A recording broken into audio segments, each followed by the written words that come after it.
नमस्कार साथियों, मेरा नाम है सुरेंद्र सिंह और आप देख रहे हैं एसएम न्यूज। उपचुनाव हो चुके हैं, नतीजे आ चुके हैं और कौन कहां से जीता है इस पर भी हम लोग चर्चा करेंगे। लेकिन हम लोग आज बात करने हैं मुंबई की एक बड़ी सीट से। आप स्क्रीन पे देख रहे हैं, ये वर्सोवा की सीट है। वर्सोवा महाराष्ट्र के अंदर है। और वर्सोवा की सीट हम क्यों दिखा रहे हैं, क्योंकि यहाँ पर बॉलीवुड के एक सुपरस्टार लड़े थे। सुपरस्टार मैं इसलिए बोल रहा हूँ, जितने भी चमचे पत्रकार थे या यूं समझिए जो गोदी पत्रकार थे, वह लगातार दिखा रहे थे कि अजाब खान लड़ रहे हैं चुनाव और वो इस वक्त बहुत बड़ा बदलाव करेंगे। बॉलीवुड के सुपरस्टार लड़ रहे हैं जिनका नाम था एजाज खान। एजाज खान का नाम जब उन्होंने आजाद समाज पार्टी से लिया और आजाद समाज पार्टी से उन्होंने भरा, तो तमाम गोदी पत्रकार भी चिल्ला चिल्ला के कहने लगे बहुत बड़ा बदलाव आने वाला है महाराष्ट्र के अंदर।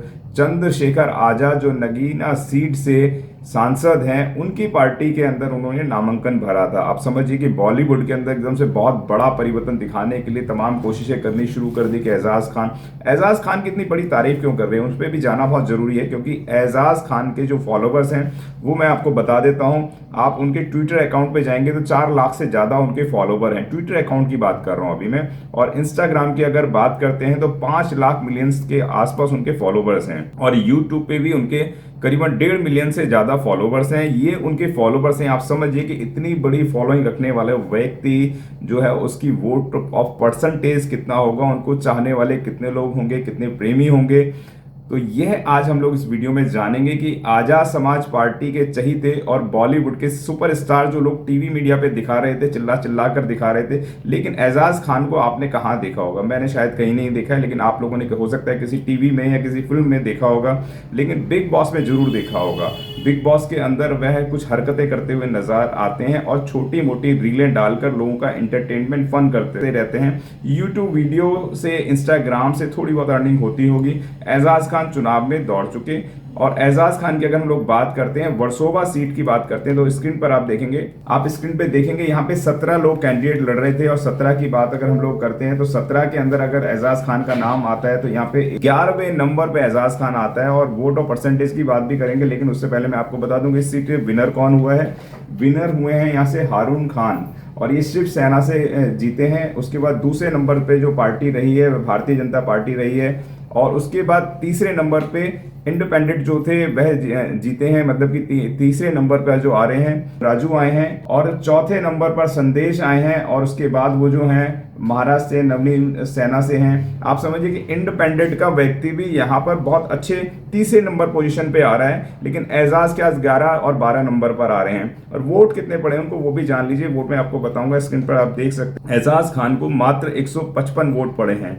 आप देख पाएंगे स्क्रीन पे 155 वोट पड़े हैं और 65,241 वोटों से हारे हैं। तो आप समझ लीजिए जो आजाद समाज पार्टी है किस तरीके से वोट और परसेंटेज को तोड़ने का काम कर रही है, किस तरीके से जो बहुजन समाज के मिशन को डैमेज करने का काम कर रही है। लेकिन एजाज खान जो मिलियंस में फॉलोइंग रखते हैं, लेकिन वह भी नहीं जीत पा रहे हैं। आजाद समाज पार्टी ने वहां पे खुद रैली करी थी, लोगों को कहा था कि आप वोट करें। आप समझिए कई दौरे रहे थे महाराष्ट्र के अंदर उनके, और उन्हें फिर भी लोग उनको वोट नहीं कर पाए। लेकिन कुछ सीटों पे अच्छा आजाद समाज पार्टी का अच्छा प्रदर्शन रहा है, लेकिन बहुत ज्यादा सीटों पर उनका सुपड़ा साफ हुआ है। बहुत सारी सीटों पर वो उतार भी नहीं पाए हैं। लेकिन एक बात जरूर है, बीजेपी को जिताने में कामयाब हुए हैं आजाद समाज पार्टी के चंद्रशेखर रावण। यानी कि जो है बीजेपी को वो जिताना चाहते थे। जो लोग कहते हैं कि बी टीम कौन है, सी टीम कौन है, क्योंकि बाबा साहब डॉक्टर बी आर अम्बेडकर ने कहा था स्पीच नंबर 113 के अंदर, 1 पार्टी 1 बैनर 1 लीडर जिस दिन हो जाएगा उस दिन आप इस देश के शासक बन जाएंगे।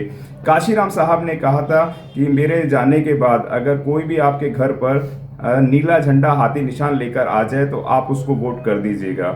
लेकिन अब नीला झंडा हाथी निशान तो साइड में होता जा रहा है। लेकिन उन काशीराम साहब की पार्टी को लगातार टुकड़े करने का टुकड़े टुकड़े गैंग ने जो है इस वक्त बीड़ा उठा लिया है। यानी कि बीएसपी को नहीं जीतने देंगे, बाकी किसी को भी जीतने देंगे। आजाद समाज पार्टी के बारे में भी थोड़ा जान लेना जरूरी है। आजाद समाज पार्टी जो चंद्रशेखर हैं, उनकी जितनी उम्र नहीं है उससे कहीं ज्यादा बहन जी ने शासन सत्ता संभाली है। और उन्होंने क्या दिया है इस समाज को वो भी जानना बहुत ज्यादा जरूरी जरूरी है। बसपा सुप्रीमो बहन कुमारी मायावती ने क्या क्या काम दिए हैं प्रदेश के अंदर, आइए तो देखते हैं, एक नजर बहन जी के कामों पर भी डाल लेते हैं। दोस्तों, स्क्रीन पे दिखाने से पहले मैं आपको बता दूं कि बसपा सुप्रीमो बहन कुमारी मायावती ने वो काम किए हैं जो मुझे नहीं लगता देश के किसी भी प्रधानमंत्री ने कार्य करे होंगे या उनके कामों की कॉपी भी कोई कर पाया होगा, कोई सीएम। यानी कि बहन जी ने जो काम करके दिखा दिए, उनके कामों की कॉपी भी नहीं करके दिखा पाया कोई सीएम। एक बार स्क्रीन पे नजर डाल लेते हैं, तब नजर आएगा कि देश के अंदर काम करने वाला कौन सा सीएम होता है और किस तरीके का सीएम होता है। आप लोगों ने मूवी देखी होगी एक दिन का सीएम, यानी अनिल कपूर की मूवी थी। उस मूवी के अंदर दिखाया था कि आप एक दिन के अंदर भी सिस्टम को बदल सकते हैं, लेकिन 5-5, 10-10, 15-15, 20-20 साल कुर्सी से चिपके रहते हैं लेकिन कोई कार्य नहीं करते हैं। बहन जी ने जो है महापुरुषों के इतिहास को जगाने का काम किया है। जो बाबा साहब चाहते थे बुद्ध में भारत हो, बुद्ध में भारत का मतलब है कि एक सुंदर प्रदेश होना चाहिए, उस प्रदेश के अंदर हरियाली होनी चाहिए, उस प्रदेश के अंदर शिक्षा होनी चाहिए, उस प्रदेश के अंदर रोजगार होने चाहिए। तो एक बार स्क्रीन पे नजर डालते हैं, क्या बहन जी ने सम्राट अशोक के सपने को पूरा किया या बाबा साहब के मिशन मूवमेंट को आगे बढ़ाने का काम किया। बहुत सारे लोग ये भी कहते हैं कि बहन जी ने मिशन मूवमेंट से भटक गई हैं, वह अब पहले जैसी नहीं रही हैं। लेकिन एक बार कामों पे नजर डालेंगे, क्योंकि बहन जी के जो काम हैं वो आजकल की पीढ़ी नहीं समझ पाई है, उस पीढ़ी को समझना बहुत ज्यादा जरूरी है। क्योंकि जब बहन जी ने सत्ता छोड़ी थी तो आज उस बात को करीबन 15-20 साल से हो गए हैं, और जो युवा वो जब पैदा हुए थे तब बहन जी ने सत्ता छोड़ी थी और बहन जी के कामों को उन्होंने देखा नहीं था। यानी कि जो आज 18 साल से ऊपर के लोग हो गए हैं वह नहीं जान पाए कि बहन जी के काम कैसा हुआ करता था। बीजेपी हो, कांग्रेस हो, समाजवादी हो, तमाम लोग बहन जी की दबी जबान में ये कहते हैं कि बहन जी का जो शासन था वह बहुत लॉ एंड शासन था, मतलब कि लॉ एंड ऑर्डर हुआ करता था, महिलाएं स्वतंत्रता से घुमा करती थी। तो यह शासन था बहन जी का। लेकिन कामों की बात मैं बार बार कर रहा हूं, तो आप अपनी स्क्रीन पर देख पाएंगे बहन जी के कुछ काम आपको नजर आएंगे। तो पहले मैं आपको दिखा दूं, ये छोटी सी लिस्ट है जो हम लोगों ने एकत्रित करी है। बसपा सरकार उत्तर प्रदेश के निम्नलिखित योगदान किए गए 2007 में, यानी कि 88,000 बीटीसी शिक्षकों की भर्ती करी थी बहन जी ने, 41,000 कांस्टेबलों की भर्ती करी थी। काशीराम शहरी आवास योजना के तहत 1,01,000 लोगों को आवास मिले थे। जिला गौतम बुद्ध नगर बनाया था जो एशिया की नंबर 1 कंट्री बनती जा रही है। वहां पे गौतम बुद्ध विश्वविद्यालय की स्थापना करवाई थी जो कई बड़े एकड़ के अंदर है। आप अगर एक दिन आपको घूमने का मौका मिलेगा तो आप पूरे दिन पैदल नहीं घूम पाएंगे, इतना बड़ा यूनिवर्सिटी बनाई है। वहाँ पे लाइब्रेरी है, अलग अलग डिपार्टमेंट जो हैं, अलग अलग कंप्यूटर की लैब इतनी बड़ी है कि वहाँ पे 500,000 आदमी बैठ सकते हैं। 4 से 5,000 आदमी वहाँ पे जो है ऑडिटोरियम में बैठ सकते हैं। और बहन जी के जो और कामों की बात करेंगे, 10,88,048 बहन जी ने सफाई कर्मचारियों की भर्ती करी थी।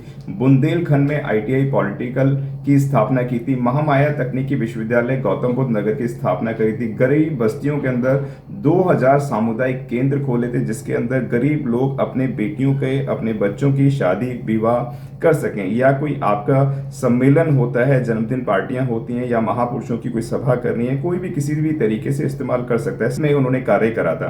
एम्बुलेंस की सुविधा दी थी बहन जी ने। बहन जी ने जो एम्बुलेंस की सुविधा दी थी कि गांव देहात के अंदर जो लोग बीमार पड़ते हैं तो इमीडिएटली तत्काल के अंदर उनको लोगों की सेवा के लिए वो तुरंत पहुंच सके। छोटी एम्बुलेंस, बड़ी एम्बुलेंस सभी का रूप दिया था। जो आने वाली समाजवादी की सरकार थी उसने उन एम्बुलेंस को सड़ाने का काम किया।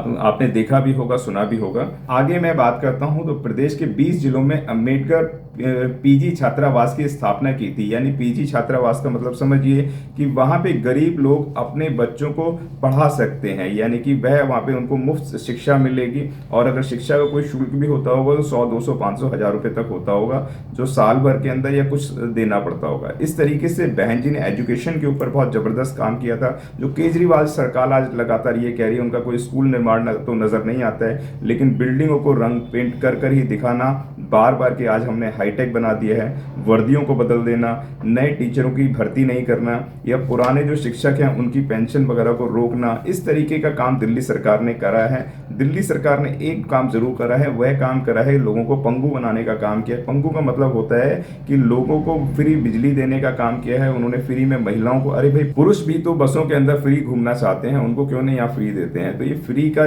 लालच देके आप रोजगार की बात नहीं करते, आप शिक्षा की बात नहीं करते। कहते हैं बसपा के अंदर बसपा का मैनिफेस्टो नहीं होता है, लेकिन बाबा साहब डॉक्टर B.R. अम्बेडकर ने ही इतनी सारी शिक्षा, इतनी सारी एजुकेशन पॉलिसीज और इतनी सारी ज़रूरतमंद लोगों के लिए चीज़ें देकर गए हैं कि उनको ही हम लोग अगर कर लें तो वो एक बहुत बड़ा मैनिफेस्टो हो सकता है। और तमाम पार्टियां उसके अंदर 100 में से बाबा साहब के संविधान में से 100 में से 1% इस्तेमाल कर रही हैं, जिसके अंदर फ्री बिजली, चिकित्सा और शिक्षा देने का कार्य कर रहे हैं। आप ये लिस्ट देखेंगे तो आप, ये बहुत लंबी लिस्ट है और ये छोटी सी लिस्ट हम लोगों ने एकत्रित करी है, लेकिन इसका 1% भी लोग कॉपी नहीं कर पाए। तो आपको समझना होगा कि वर्सोवा सीट की हम लोग बात कर रहे हैं, जो मिलियंस में फॉलोवर हैं उनकी सिर्फ वोट पड़ती हैं 155। तो आपको समझना होगा जो चुनाव होते हैं उसके अंदर एक वोट से हार जीत का फैसला भी हो जाता है। तो आपको अगर 155 वोट भी जाते हैं तो मुझे लगता है ये भी ज़्यादा चले गए हैं और यह जमानत जब्त हुई है और बहुत भयंकर वाली हुई है। आप लोग चाहते हैं कि ये जो समाज की वोट है, इसलिए तमाम जो है पिछड़ी जातियों की जितनी भी पार्टियां हैं उनको एकत्र होना होगा और अपनी सरकार बनानी होगी। आप टोटल समीकरण उठा के देखेंगे तो SC ST OBC के लोगों के बिना सरकार नहीं बन सकती। आज बीजेपी अकेले अपने दम पर सरकार नहीं बना सकती। उन्होंने सैकड़ों की तादाद के अंदर पार्टियों को गठजोड़ किया है, तमाम पार्टियों के गठजोड़ कर आज अपनी सरकार बनाने लग रहे हैं। तो बहुजन समाज के लोगों को भी अपनी पार्टी को नियुक्त करने के लिए बाबा साहब की स्पीच नंबर 113 पर ध्यान देते हुए 1 पार्टी 1 बैनर 1 लीडर का आपको नेतृत्व करना होगा। तभी बहुजनों की हिस्सेदारी आ पाएगी, तभी आपके बच्चे अच्छे पढ़ पाएंगे, उनको चिकित्सा, शिक्षा ये सब मिल पाएगा। इस वीडियो में आपके क्या विचार हैं वह हमें कमेंट कर अपने विचार हमारे साथ साझा करें। चैनल को अभी तक सब्सक्राइब नहीं किया है तो सब्सक्राइब करें, बेल आइकन अवश्य दबाएं। मिलते हैं अगली वीडियो में। जिसका आपको था बेसब्री से इंतज़ार, बहुजन समाज का ऐतिहासिक कैलेंडर 2025 अब आपके बीच आ गया है। आप अपना कैलेंडर आज ही बुक करवाएं। आप मुझे मेरे नंबर पर कॉल कर सकते हैं या अपना कैलेंडर बुक कराने के लिए मुझे व्हाट्सएप भी कर सकते हैं। मेरा नंबर है 9910886670। आप मुझे अभी कॉल करके अपना कैलेंडर बुक करा सकते हैं। अगर आपने अभी तक हमारा चैनल सब्सक्राइब नहीं किया है तो सब्सक्राइब करें और घंटी का बटन बिल्कुल भी दबाना ना भूलें ताकि सभी लेटेस्ट खबरें पहुंच सकें आप पे सबसे पहले।